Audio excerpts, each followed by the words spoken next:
On my birthday, she gave me darkness, a stranger, and the words, "Get out forever." I took the gift and answered with truth, evidence, and a public verdict that I still remember every detail of that night like it was burned into my memory. I walked into my own living room expecting a warm surprise, maybe candles, maybe a cake, maybe her smiling face waiting for me. The lights were dim, the air smelled like wine and perfume, and soft music was playing. At first, my chest filled with relief. Finally, I thought, she remembered how to make us feel like a couple again. For a second, I even smiled. But then, from the shadows, he walked out. A man I'd never seen before, holding a glass of champagne in his hand like he owned the place. His shirt was half unbuttoned, his grin smug, like this was his party and I was the uninvited guest. Before I could even process what was happening, my wife looked me dead in the eye and said with this cold sharpness in her voice, "This is your birthday present. Leave this house. And don't come back." If you enjoy stories like this, shocking, raw, and full of twists, make sure to hit subscribe so you don't miss the next one. Trust me, this story only gets crazier from here. I froze in place, my keys still in my hand, my brain refusing to make sense of the words I'd just heard.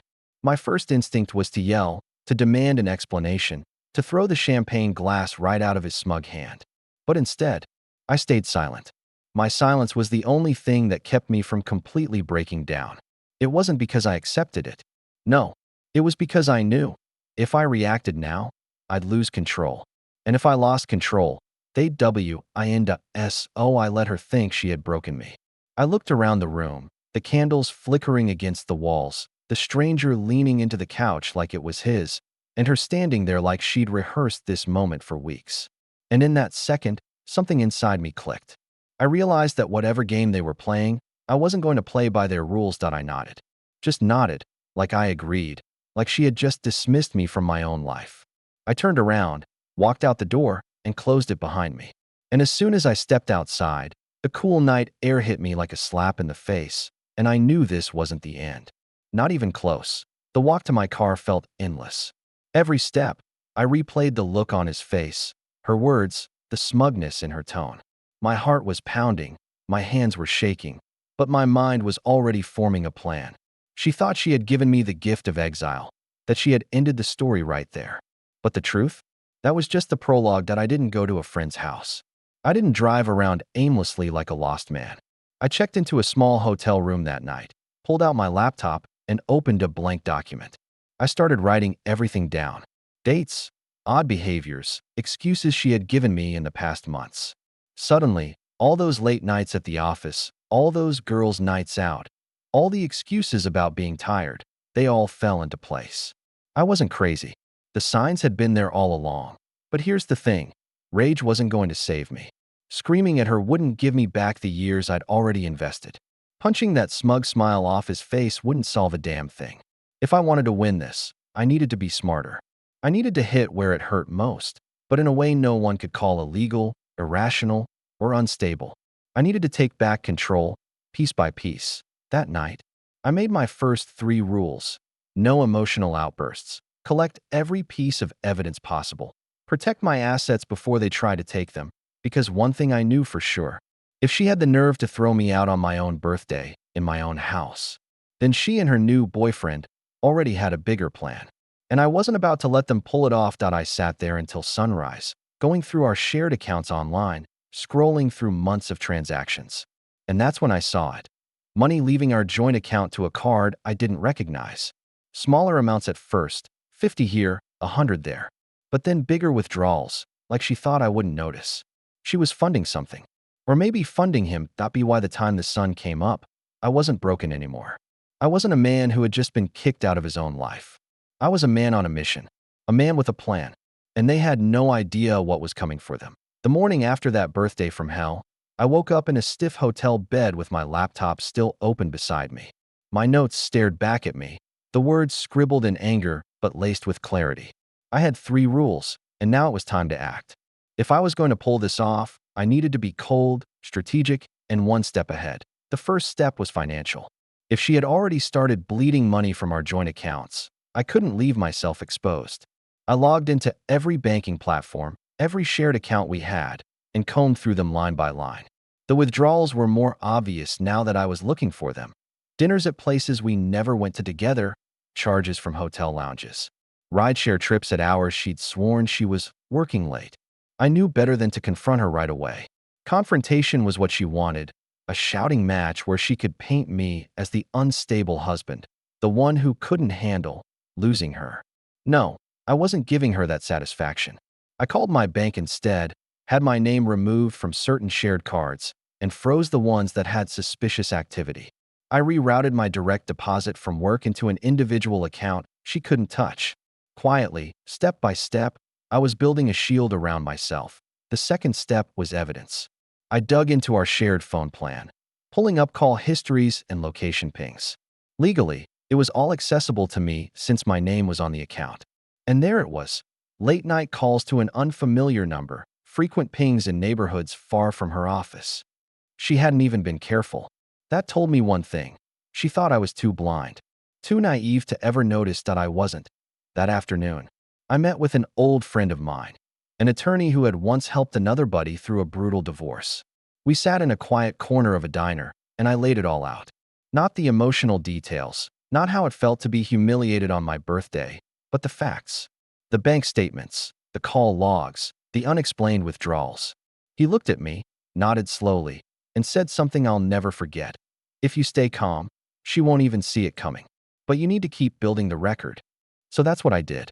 I installed a cloud backup on my personal devices and began saving every screenshot, every PDF, every receipt that raised questions.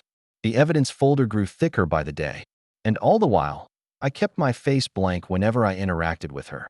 She called me once that week, not to apologize, not to check if I was okay, but to sneer. "So, are you out of the house yet?" Her voice was dripping with satisfaction, like she thought she'd won. I kept my tone flat, told her I was sorting things out, and hung up. Inside, though, my blood boiled, but anger wasn't my weapon. Documentation was. A few nights later, I drove back to the neighborhood. Not to confront, not to fight, but to watch. I parked a block away, engine off, and sat in the shadows. The stranger's car was right there in the driveway, parked like he'd earned the right to it. I gripped the steering wheel so hard my knuckles turned white, but I didn't move. Instead, I pulled out my phone and snapped a time-stamped photo. One more piece of the puzzle. I wasn't stalking. I wasn't trespassing. I was observing, recording, preparing. Because when this all came to light, I wanted to have a record so airtight that no lawyer, no judge, and no HR department could dismiss it. And speaking of HR, that was my next angle. Through some quiet digging, I discovered who he was. Her lover wasn't just some random fling. He was her superior at work, a higher-up who held sway in her department. That turned everything from a personal betrayal into a professional liability that I didn't act right away. I filed that information away, knowing it could become a weapon later. For now, it was just another card in my hand. The key to winning was patience. The longer they thought they were safe, the harder the fall would be when reality came crashing down. By the end of that week, I had secured my money, started a paper trail, and learned exactly who I was dealing with. The humiliation of that birthday night still burned, but it wasn't paralyzing me anymore. It was fueling me, and the best part? She still thought I was broken, licking my wounds somewhere. She had no idea that while she was busy parading her new life, I was quietly dismantling her future one document at a time. This was no longer about heartbreak. It was about strategy, and I was just getting started. By the second week, the shock of that night had hardened into something sharper. Focus. I wasn't pacing hotel rooms anymore, wondering how it all fell apart. I was working, quietly, methodically, building a case they couldn't see coming. One evening, as I scrolled through another set of statements, I noticed something different from the usual suspicious dinners and hotel tabs. Larger transfers. Not just pocket change, but hundreds flowing from our joint account into a private card under her name. At first, I thought it was just her covering expenses I hadn't noticed before. But when I cross-checked dates, a pattern appeared. Every transfer lined up with trips she claimed were for work. The more I dug, the more my stomach turned. She wasn't just hiding an affair. She was building something new with him. Maybe saving for an apartment, maybe a getaway fund. And she was using money I earned. That was when I knew it wasn't just betrayal of the heart. It was theft, plain and simple. Still, I didn't confront her. Instead, I drove back to the house one afternoon, parking just far enough not to be noticed. I wasn't there for her. I was there for the neighbor. Mrs. Thompson, the older woman who lived next door, had always been friendly with us. She was the kind who watered plants when you were away and noticed when the mail piled up. I caught her while she was trimming her roses in the front yard, and, after a hesitant pause, I asked, "Have you noticed anyone around the house lately? When I'm not there?" She set her clippers down and gave me this look, half pity, half confirmation. "Honey," she said, lowering her voice, "that man's car has been in your driveway more nights than I can count." I didn't want to say anything, but it's been going on for a while. It stung, hearing it out loud, but at the same time, it was exactly the validation I needed. I wasn't paranoid. I wasn't crazy. And now I had a witness. I asked if she'd be willing to confirm that, if it came down to it. She didn't hesitate. "Of course. You've been nothing but kind to me. You deserve to know the truth." I thanked her and walked back to my car with my pulse racing. Another piece of the puzzle. Another nail in the coffin of their little fantasy world. That night, I forwarded the details to my lawyer. The transfers, the neighbor's account, everything. He responded with one word. "Good." The fewer words he used, the more I knew we were on the right track. Meanwhile, my wife must have thought she'd crushed me completely because her text shifted tone. Instead of cold orders, she started sending me smug little messages like, "Hope you're finding a place to stay," or "You should start moving your stuff soon." Every word dripped with arrogance. Every line told me she had no clue I was already miles ahead of her. And then, just when I thought I'd mapped out their routine, I caught a break. Sitting in my car outside the office where she worked, I saw him. Her boss. The same man who walked out of my living room that night with champagne in hand. He wasn't being discreet, not at all. He leaned against his car, laughing with her like they were high school sweethearts, her hand brushing his arm without a care in the world. It wasn't just personal betrayal anymore. This was workplace misconduct, plain as day. And in a corporate environment like his, that wasn't just frowned upon. It was career-ending. I didn't roll down the window. I didn't scream across the parking lot. I simply raised my phone, clicked, and captured the moment. Time-stamped. Clear as crystal. For the first time since my world collapsed on my birthday, I smiled. Not out of joy, but out of certainty. Piece by piece, I was stripping their armor away. She thought she had kicked me out of my life. But what she didn't realize was that she had set the stage for me to come back, not as the broken husband she dismissed, but as the man who would dismantle everything she built with him. And this was just the beginning. Why now? My folder of evidence was thick. Bank transfers, call logs, neighbor testimony, and now photos of her and her boss together. It wasn't just a pile of suspicion anymore. It was a roadmap of betrayal. The question wasn't if I would use it. It was when, but timing mattered. If I showed my hand too soon, they'd scramble, cover their tracks, maybe even twist the story against me. So I played the part she wanted me to play, the broken husband. When she called, I let my voice crack just enough to sound tired. When she texted, I answered with one-word replies. "Okay. Sure. Fine." I wanted her to think I was unraveling. That was the mask I wore while I was, in truth, sharper and calmer than ever. Meanwhile, my lawyer and I started mapping out the legal side. He reminded me, don't confront her directly. Don't warn them. The more they think they're in control, the easier it is for us to corner them. He drafted initial paperwork to protect my share of the house and assets, especially the property I'd inherited years before we even met. That was mine, legally untouchable, but I knew she'd try to claw at it if she thought I was weak. And then came the HR angle. My lawyer's words were blunt. Romances between a superior and subordinate in a corporate environment? That's a lawsuit waiting to happen. I thought back to what I'd seen in the office parking lot. The way they touched, the way they laughed, like no one could possibly be watching. I had the photo, but I wanted more. So I reached out to an old acquaintance, someone I knew who worked in the same building. Carefully, without giving away too much, I asked if they'd noticed anything about my wife and her boss. The silence on the line was telling, followed by a nervous laugh. Everyone knows, they finally admitted. They're not even discreet. People joke about it in the break room. That was gold. Not just evidence, but witnesses. A pattern of behavior that no HR department could sweep under the rug. Still, I didn't rush. I waited. I let the days roll on, kept feeding my lawyer information, kept building the file. At the same time, I made moves to secure my personal accounts, reroute my bills, and slowly detach my financial life from hers. By the time she'd notice, it would already be too late. And then, out of nowhere, she texted me something that almost made me laugh. "By the way, you don't need to come back for your clothes. I'll bag them up and leave them outside." Just like that. As if I was a guest who'd overstayed his welcome. That I didn't reply. But I screenshotted it, saved it, and forwarded it to my lawyer. Every insult, every cold remark, every shred of arrogance was another piece of the puzzle. Another glimpse into the story of who she really was.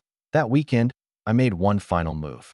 I visited my bank in person, sat down with a representative, and officially moved all my personal savings into an account under only my name. I made sure my direct deposit was secure, my retirement funds untouchable, and my credit cards protected. When I walked out of that building, I felt lighter, not because I was free of her yet, but because I was finally standing on my own foundation. The trap was set. The evidence was airtight. The money was protected, and her arrogance blinded her to all of it. She thought she was writing the ending of my story when she told me to leave on my birthday. But what she didn't realize was that I was quietly writing the ending of hers. And very soon, she would see exactly what that meant. By the time a month had passed, my silence had become my greatest weapon. I didn't yell, I didn't chase, I didn't beg. I just disappeared from her day-to-day life. And that absence, I later realized, started to eat at them far more than if I had exploded in anger at it first. She was smug. Her texts carried that same cruel confidence. "Hope you're moving on. Don't drag this out. We're both happier this way." I answered with a cold sure, or sometimes didn't reply at all. Let her think I was fading away, but then her tone shifted. The texts became less triumphant and more probing. "Where are you staying? Have you talked to anyone about us? What's your plan?" That last one made me smirk when I read it. My plan. If only she knew, I could imagine the conversation she was having with him behind closed doors. Maybe she started to worry that I was too quiet. Maybe he was telling her I was harmless, that I'd roll over. Either way, the cracks were showing. The certainty in her voice was slipping. One night, just past midnight, she called me.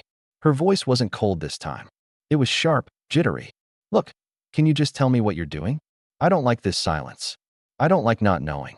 I almost laughed right there in the dark of my hotel room. For weeks, she had strutted around, convinced she'd kick me to the curb like trash. And now she was the one uneasy, pacing, wondering what I might be plotting. "I'm fine," I told her calmly. "Don't worry about me." Then I hung up. Short, simple, effective. Meanwhile, things at her job were starting to heat up. My contact inside the building mentioned that whispers were turning into outright questions. HR had started sniffing around, not because of me, not yet, but because other employees had noticed how much time she and her boss were spending together. People were joking less and whispering more. And in an office, whispers spread like wildfire. I didn't have to lift a finger for that part. Their arrogance was doing the work for me, but I wasn't done. I wanted to make sure every step of this plan unfolded in a way that left no room for her to flip the script. So I kept documenting, kept saving, kept feeding my lawyer more material. He told me it was one of the cleanest cases he'd seen in years, a trail so obvious that any judge would raise an eyebrow. Still, I didn't let myself get cocky. The moment I slipped, they'd pounce. So I played the role of the broken man a little longer. I even let my neighbors see me late at night, walking back into the hotel with my head down, as if I were barely holding on. She felt sorry for me. Perfect. The more people thought I was crushed, the less anyone would believe I had the upper hand.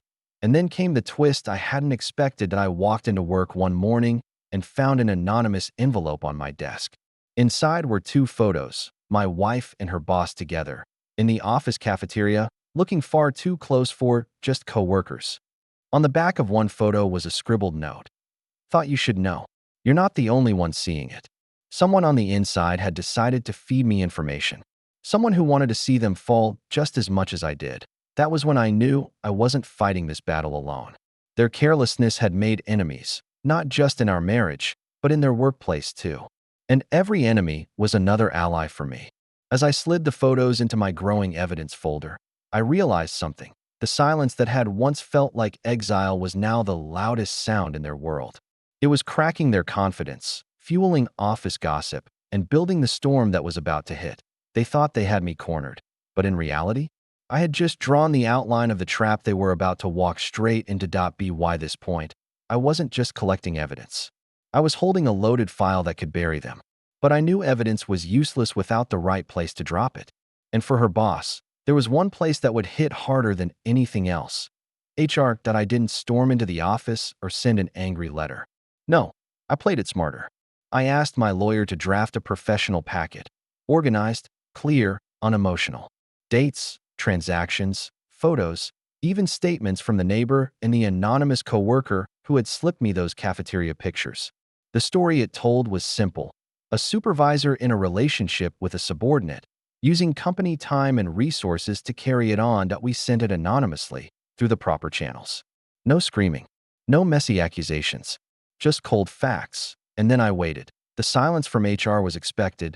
They don't tip off anyone while they're digging. But the change in her behavior was immediate. The smug texts stopped. The late-night calls turned into missed ones, then nothing at all. For days, I heard nothing from her, which, honestly, was better than the gloating I'd been getting before. Then, one night, I caught a break. Sitting in my car near the office, I watched as her boss stormed out the doors, jaw tight, phone pressed to his ear. He looked nothing like the confident man I'd seen sipping champagne in my living room weeks ago. He looked like someone who'd just been cornered. The very next day, my contact inside confirmed it. HR had launched a formal investigation. Meetings were being held. Whispers turned into rumors, and rumors into half-truths spreading across the building. People were saying her boss might be suspended. Others said he was already on the chopping block. I didn't smile. Not yet, because the game wasn't over. If anything, this was the first real move. And now, I had to let it play out. Meanwhile, I kept tightening my own defenses. I met with my lawyer again, this time to finalize the paperwork to separate our finances completely.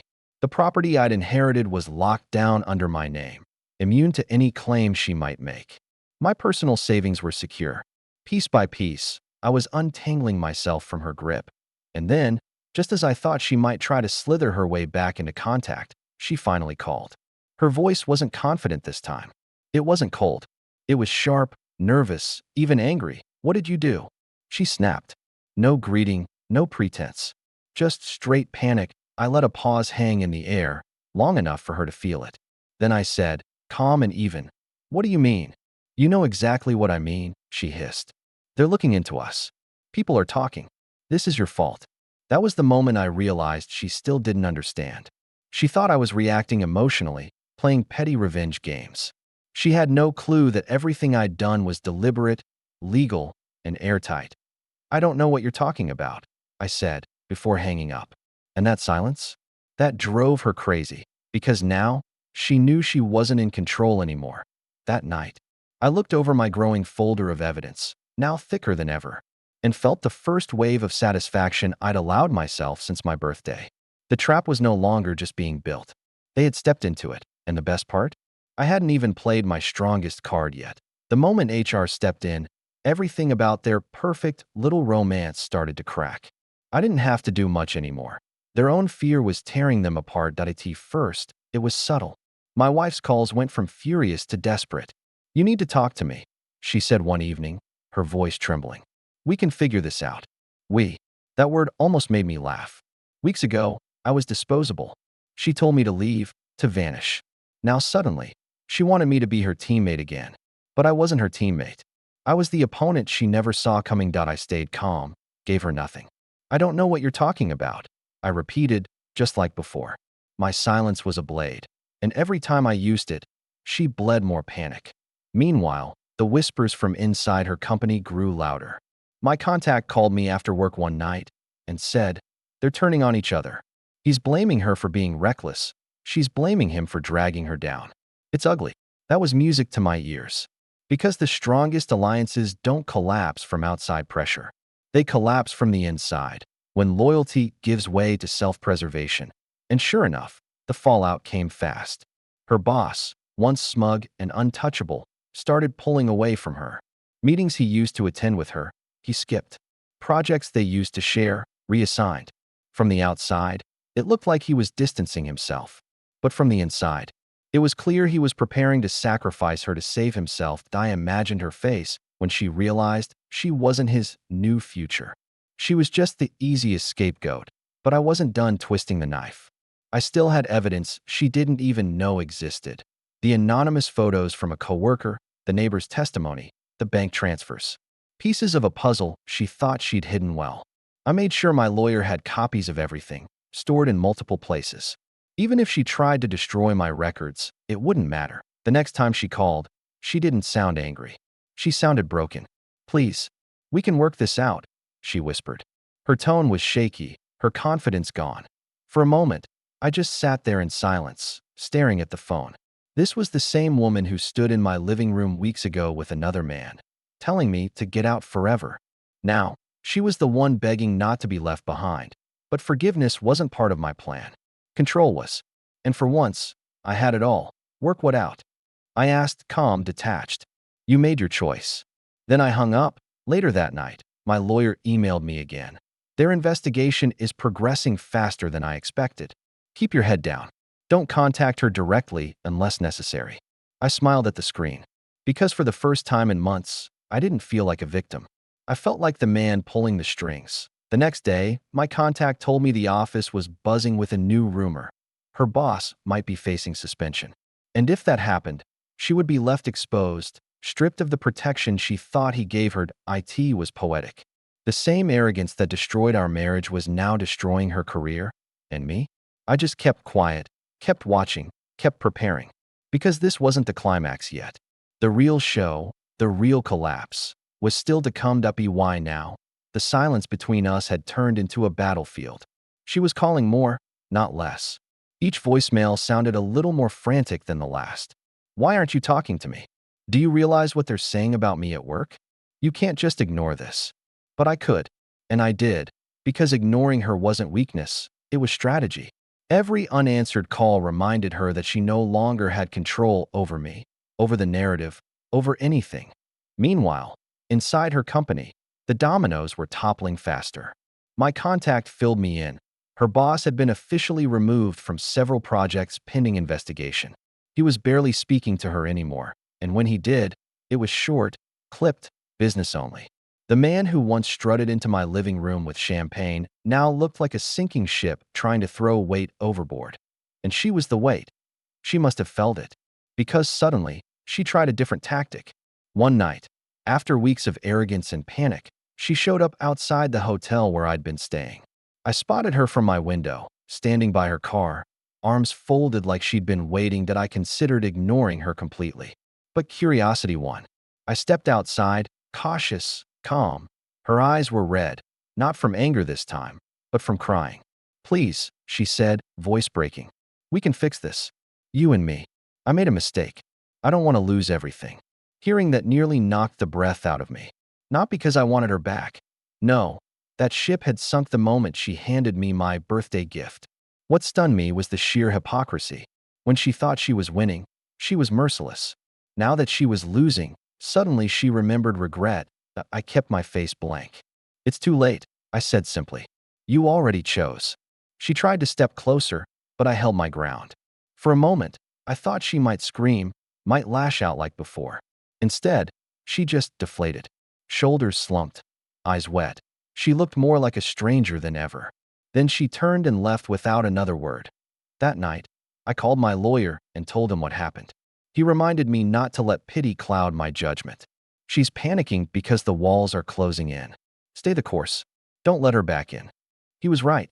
Days later, the next wave hit. HR officially suspended her boss, pending the outcome of their investigation.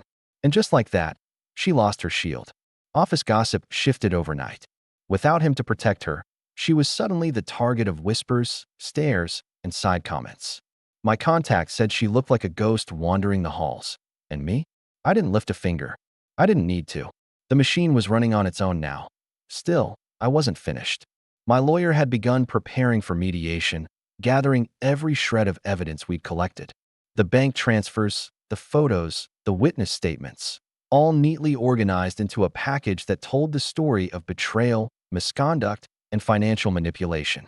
The finish line was getting closer, and for the first time since my birthday, I allowed myself to feel it. Victory. But I also knew the climax was still ahead.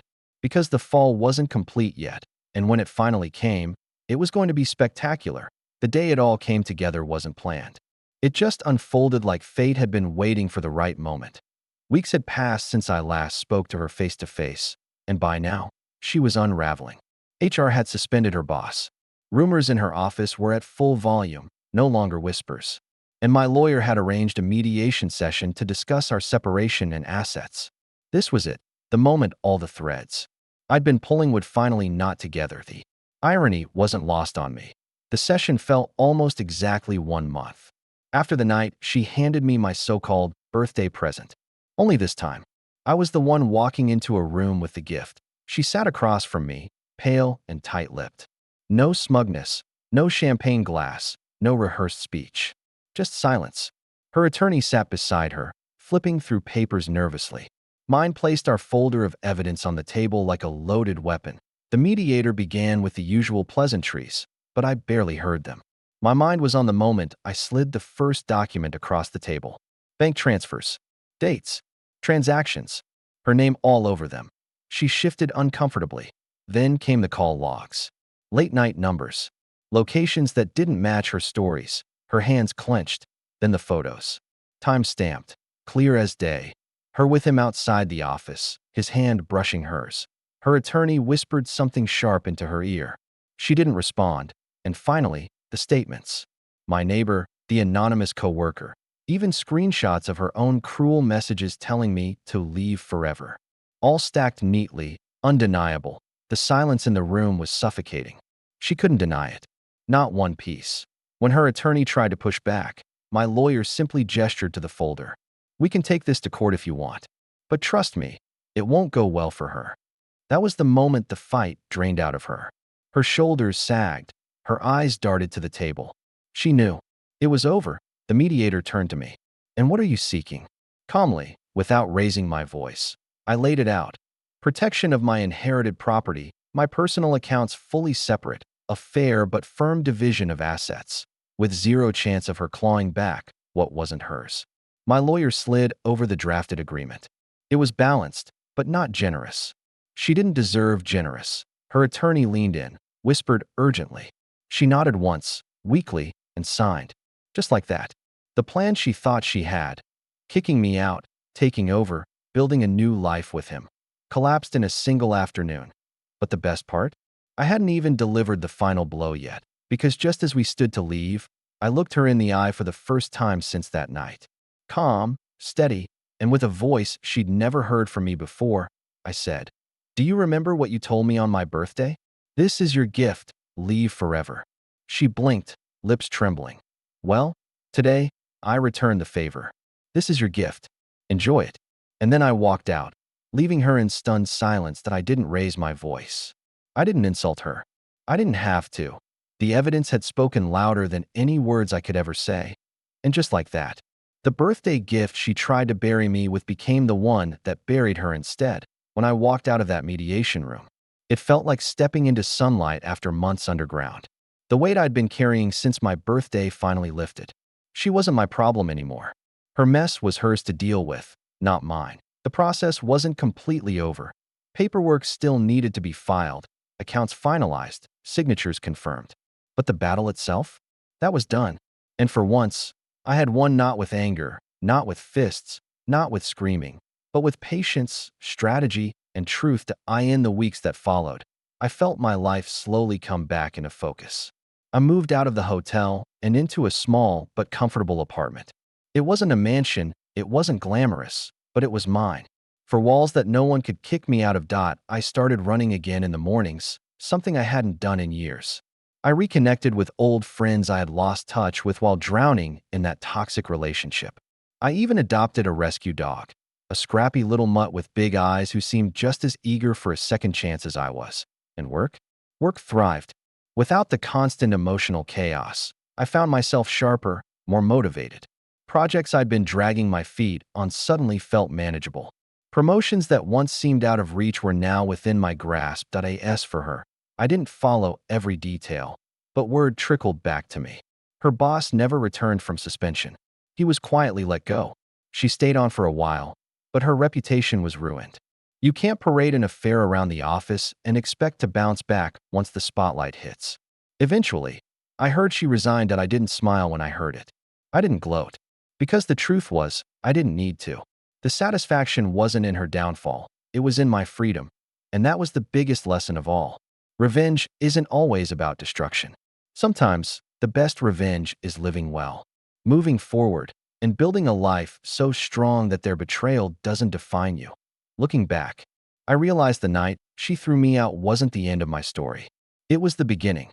The cruelest gift she could have given me ended up being the most valuable, the chance to rebuild myself from the ground up. Now I wake up every morning grateful that I didn't lose control that night.